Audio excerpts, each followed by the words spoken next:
The whole Feldenkrais method is about making things easier because you break them down to bite-sized pieces. Welcome to the Strokecast. A Generation X stroke survivor explores rehab, recovery, the frontiers of neuroscience, and how to peel a banana with one hand. Hello, I'm Bill Monroe, and welcome to episode 123 of the Strokecast. You know, shortly after my stroke, I was back at home. I was sitting on the deck. So this was probably July or August of 2017, and just sort of laying there in the sun and reading about neuroplasticity, as you do. I had just spent all of June in the hospital, and now I was just sort of crawling my way through a sort of books about the brain, just trying to really understand this new life of mine. And it's in one of those books, I don't recall exactly which one, but it was in one of those books where I first encountered the Feldenkrais Method. At its core, Feldenkrais movement is a form of neuro re-education that's actually based on small, subtle movements that you can do yourself or that you can work with a practitioner on.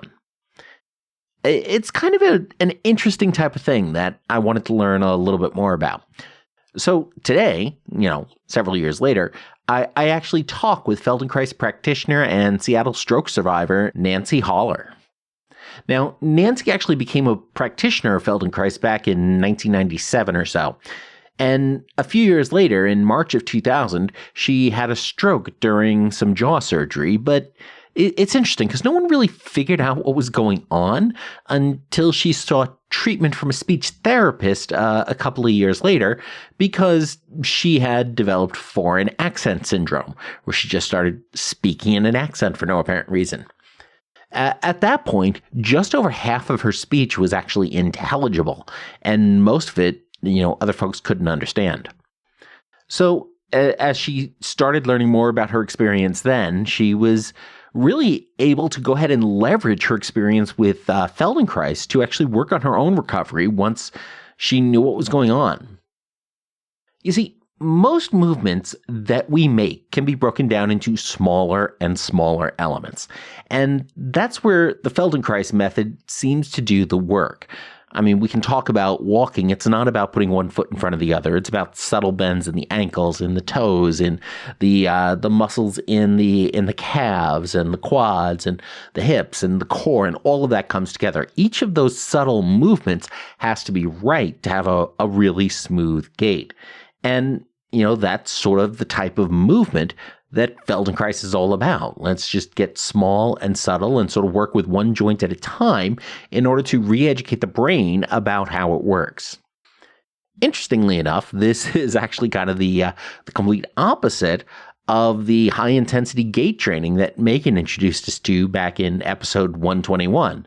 Which was all focused on, let's not worry about walking right, let's worry about walking more. And let's just make the body work harder and get that heart rate up to really get some good results in training. Of course, there's really no reason why you can't do both of these treatment courses if you have the energy. So now let's hear more from Nancy Haller as she tells us just a little bit more about this approach. Nancy, thank you so much for joining us on the show this week. Thank you for having me. I'm so excited. Awesome.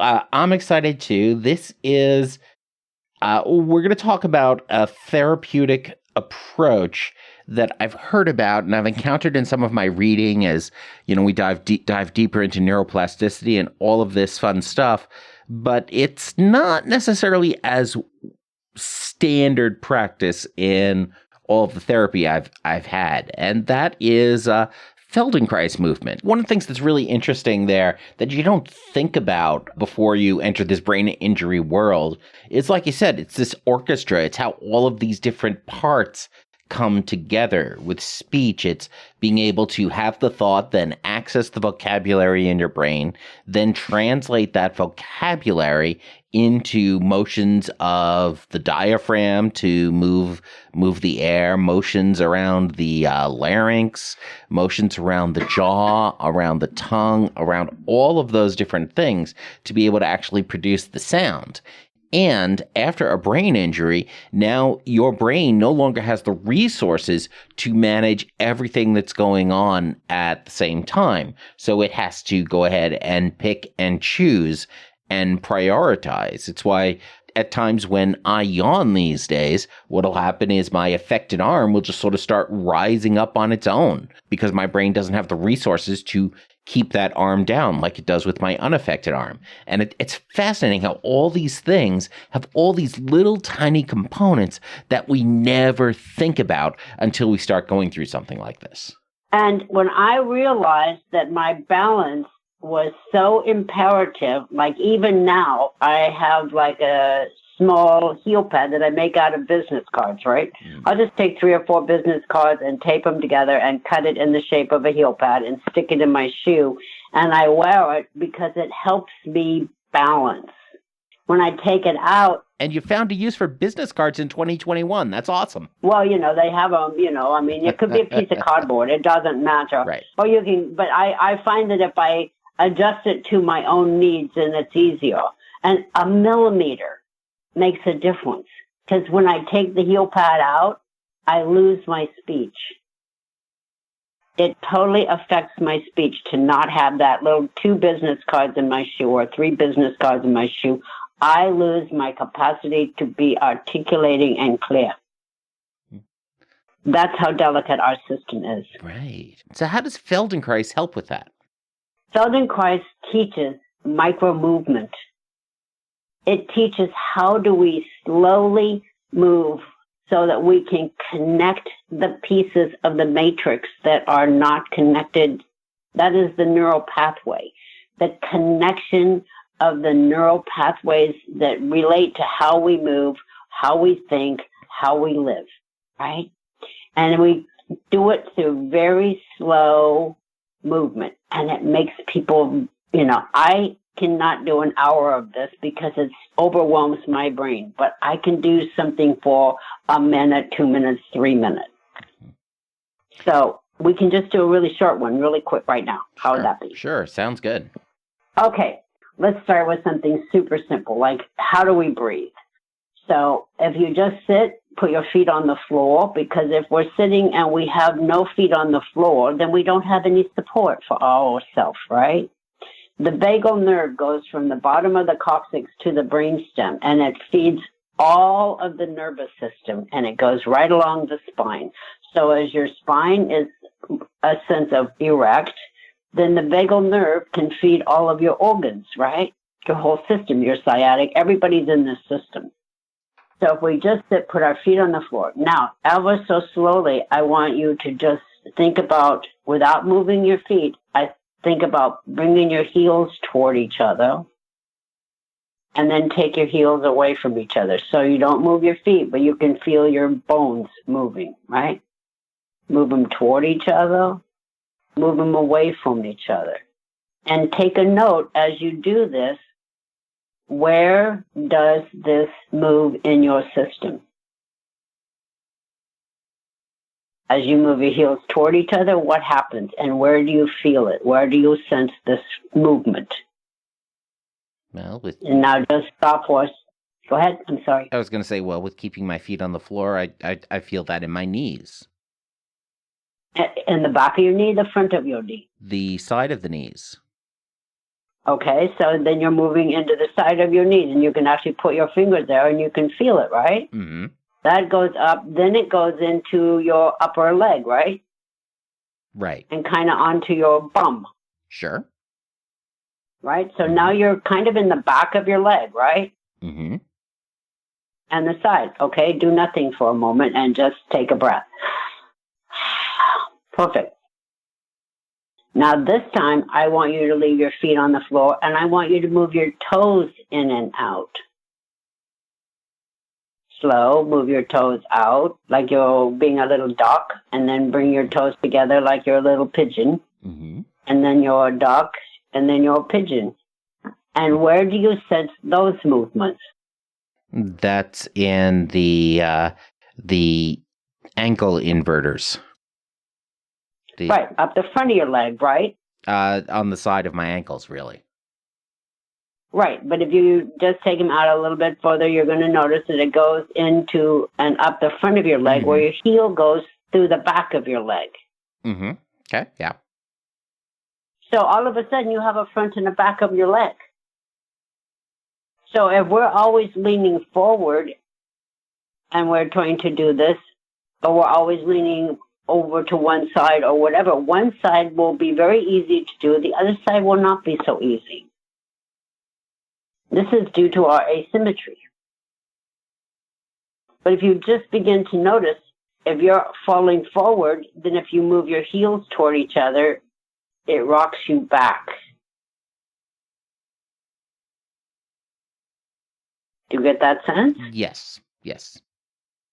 So if you're a person who's always leaning forward, perhaps you'd like to put your heels a little more together, and then you will come and sit more upright. So essentially what we're doing is we're sort of, by breaking it down to this detailed level, we're sort of teaching the brain how to reuse some of these much smaller muscles by just focusing on them and activating them. Well, if we don't think of muscles, if we think of the matrix, if we think of moving our bones, because the skeleton has everything attached. The muscles all attached to the skeleton. So if you go away from thinking about moving muscles and think about moving your skeleton, then you're going to get a bigger bang for your buck. Okay, that makes sense. That's when you focus on moving the skeleton instead of moving the muscles, you're focusing sort of on the benefit of what you can do with the muscles rather than the muscles themselves. One of the things we talk about in sales training is that you want to help people acquire benefits. People don't buy features of a product. They buy the benefits, what it's going to do for them. And it sounds like when we talk about activating your muscles, we're focusing on the features rather than the benefit, which is actually getting the bones to where you want them to be. Well, the bones are, at the end of every joint are proprioceptors that feed the brain of where you are in the world of gravity. So these proprioceptors at the end of the bone, so if you move the skeleton, you're activating all the way up the nervous system and through the skeletal system to the brain to activate where you stand in gravity or where you sit in relationship to gravity. So this is you can't do this through the musculature. Like I want to move my psoas muscle, I want to release my psoas muscle. It has nothing to do with where you stand in gravity. But gravity, as we know from all kinds of experiences, keeps us in this place where we can function or not function well on the planet. And one of our big issues when you have a brain issue is that we kind of are always like trying to find the center point of where we are in our posture. We don't realize it, but this whole weaving that we do and this having to throw ourselves along and having to carry a limb that is not functioning as well, how do we really begin to articulate through our nervous system, through our brain, through the skeletal system? How do we really bring all these pieces into play so that they work together? And we are all the physical trainers and athletic trainers and everybody worries about strengthening a muscle and stretching a muscle. But if we can find the place where everything is in synchronization and works with kindness, and you'll have an awareness of gliding instead of struggling, because you know how to move these little teeny articulations throughout your whole system, then everything becomes easier. My firm belief is, why struggle? And that makes That makes sense there.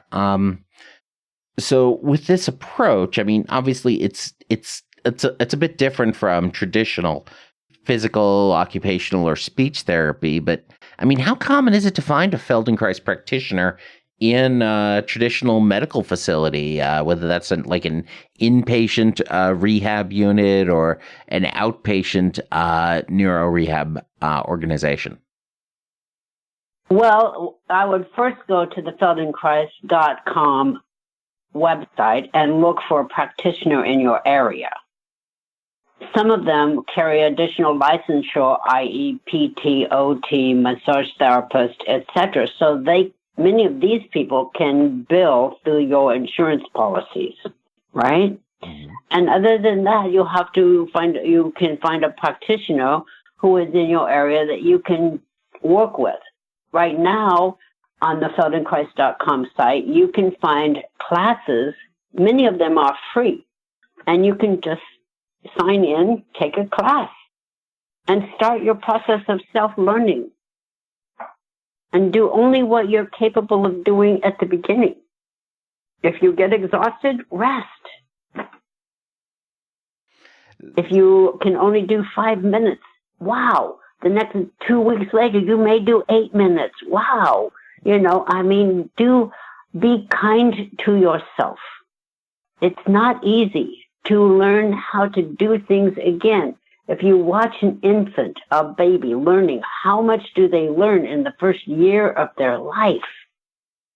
And many of the things we do in Feldenkrais were based on the studies of infants and their developmental process. So we learned how do we do developmental learning and take ourselves back through simple things, even to the point of sucking your thumb, right? Because that reorganizes your eyes, your olfactory system, your mouth, your jaw, your neck, and your proprioceptors for all of those things to work. That's what happens when the baby sucks, the binky or the thumb. And when it's your thumb, then you're also engaging the sensors in your hand and in your arm and in your shoulder and all of that movement as well. Absolutely. I know it sounds crazy. Do it in the privacy of your boudoir so you don't feel awkward on a metro bus or something doing it. But, it's like these are things that will reconnect places that we would never find. It is about connecting. And in the future, when we're able to ride those buses again without wearing masks, if you do spend the time sucking your thumb on the bus, you also get the added perk of nobody's going to sit next to you. I know. It's really good. It's good on an airplane, I imagine. We learn in Feldenkrais training, our trainings are 4 years, which is extremely long. But we go through this hours and hours of lying on the floor and doing what we call awareness through movement. These are patterns of movement that you start, and Moshe Feldenkrais started doing his studies in the 40s. He wrote the whole methodology. He was a physicist and an engineer. And in Paris, when he worked at the Curie laboratories, after he got his degrees at the Sorbonne, he had injured his knee playing soccer. He lived in a third-floor walk-up in Paris with no elevator. Of course, there weren't any elevators. And he had to figure out how he was going to get up the flight of stairs every single day, however many times. So he had to organize his knee and his foot and his everything to go up the stairs with the least amount of pain possible. So this is something where he really internally felt like, where is it that I need to put my foot so that I don't keep injuring my knee? Where is it that my big toe needs to be so that I can carry myself up the stairs? Down is always easier than up, but, up is difficult. Where do I have to look so that the transition up the stairs is easier? Do I put my head forward? Do I lift my head up? Do I take it to the right, to the left? What makes it easier for me to step up that stair on my knee? And this started in the 40s. Well, and you have to understand, when you're injured, whether it's your arm or whatever, your brain is still saying, ouch. out all the time, right? So there has to be this recovery that occurs in the system physically. It also has to heal the brain from every time you go through that movement that caused the pain or the injury. You have to recover the brain so that it doesn't keep firing off every time you make that movement. So you have this opportunity to move through the pattern so slowly that you can do it with kindness and gentleness and healing, so that it actually comes back through, that when you make that movement, it doesn't fire you off as an injured person again. That's neuroplasticity. He was doing neuroplasticity in the 40s and 50s and 60s, etc. Because when you injure, you have to recover the brain injury part of it too, the pain injury. It's all connected. You cannot take it apart. You can't say, oh, I hurt my leg, and not think your brain is screaming, ouch. It's there. That's why people who drive down the road after a car accident keep, every time somebody, if they got rear-ended, every time they look in the rearview mirror, they'll grab the steering wheel, look in the mirror, hold your body tight in case they're coming up and going to hit you again. And they are never even close to you, but that reactive response is still there. So how do you change that reactive response? You do it with these little tiny movements and these little tiny awarenesses, and you stop yourself and you take a breath and you have time to just let it go. And this is a process of learning that may take years for some people. And it's an opportunity to really explore who you are when you're there, and the opportunity to learn a new piece about yourself that we're never taught. We're never taught about our body. We're never taught about us as a human being. We're taught to put our nose on the grindstone and work. And if you have time left over, play. And it sounds like that experience you're talking about, that sounds a lot like what we normally think of as PTSD. That PTSD is definitely that. That PTSD is definitely, I have a trauma, and every time I get into something that relates to my trauma, I react to trauma. That's PTSD. And you can have it from a car accident. You can have it from an abusive situation in a home. You can have it from a parent that never communicated with you or abandoned you, right? Mm-hmm. These are all PTSD things that go on, and how do we ever begin to find a way to be different in the world if we are struggling? And I will say, one of the only times that your brain can heal, your body can heal from trauma, is when you are sleeping. When you're driving down the road of life at 150 miles an hour, doing all the things we do, how do you expect that our poor little brain can put the pieces back in place? It's about needing to rest. And Moshe wrote into his method, rest. Do something, stop, rest. Do it again. Is it different the second time you do it? If you stop and rest, go away from it, come back in an hour, do the little movement again. Is it easier? Is there something different about what you realize and recognize the third, fourth, 200, 3,000th time you do it? It's not going to happen all the time in one time. It may take, I could not tell the difference between 3, 5, 6, 8, and 9. I could not see the difference.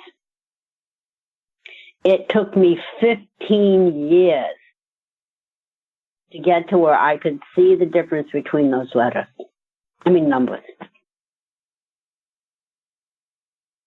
And I had to work at it. I couldn't write down a phone number. My children would look at me and go, no, you let me talk to the person and I will get the number. Mm. I couldn't do it. It wasn't there. So, it was these kind of things. It's like I could hear but I couldn't always process what I was listening to. We're only dealing with the brain cells that are functioning at any given moment, and it changes. Your filter system can be wiped out. There are ambient noise makes me crazy. I can't drive with the radio on because I hear the radio and I can't drive the car. It's like I have to segment what I'm doing and be very clear about what my path is and push away all the things I don't need when I'm doing something like driving. And that brings us to our hack of the week. I will say my biggest tip for anybody is that it will always take longer, so allow more time. Be kind. Acknowledge within yourself that this is true. I have a brain injury. It was so difficult when I wrote my book, I don't know how long my short-term memory is, to push the button and say, publish. Because I was saying to the whole world, I have a brain injury. And our thoughts about a brain injury are that it is a totally disabled person who can do nothing. Right? I mean, We think of the worst case scenario of brain injury. I wrote this book because it's not a scientists book. It's not for doctors about medical aspects. It's for everyday people who are experiencing a brain injury, brain fog, brain tired, or their care providers don't know what the heck is going on, or their family don't know what's going on with their family member, and they just need some sort of a real person guide.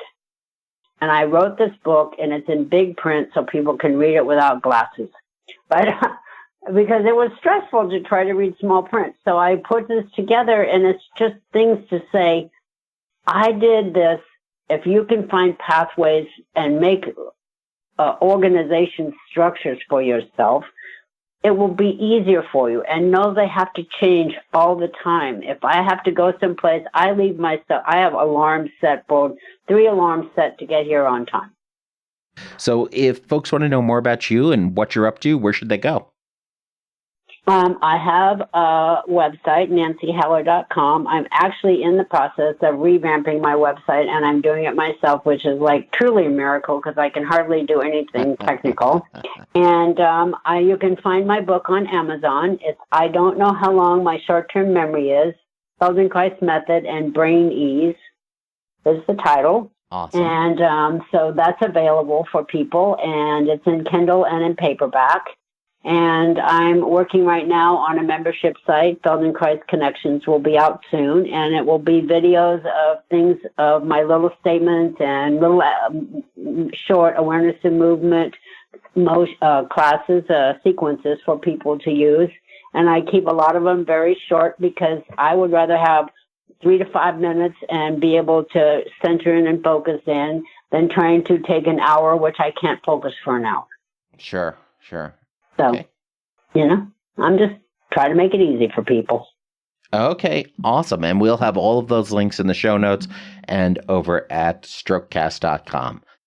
So, Nancy, this has been great. Thanks so much for joining us today. Thank you for inviting me, and I'm so pleased. Now, Moshe Feldenkrais himself, he led a fascinating life, from his escape from France in early World War II to walking from Russia to Israel to his travels to Japan and writing books on hand-to-hand combat to working with physicists at Bletchley Park. And I mean, it's certainly beyond the scope of what we can really talk about here, but I'll add some links in the show notes over at strokecast.com/Nancy, so you can go ahead and learn a little bit more about just some of the stuff that Feldenkrais was involved in beyond neuro reeducation. So be sure to head on over to strokecast.com/Nancy to connect with Nancy or to buy her book. You can also subscribe to Strokecast in your favorite podcast app so you never miss an episode.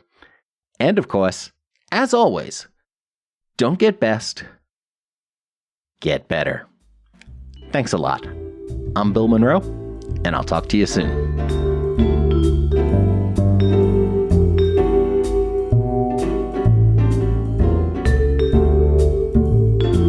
The Strokecast, Bill Monroe, and Bill's guests provide general information and entertainment, not medical advice. Please do not make any changes to your treatment plan or the execution of your treatment plan without first consulting your personal doctor or medical team. The Strokecast is a proud production of the Currently Speaking Podcast Network.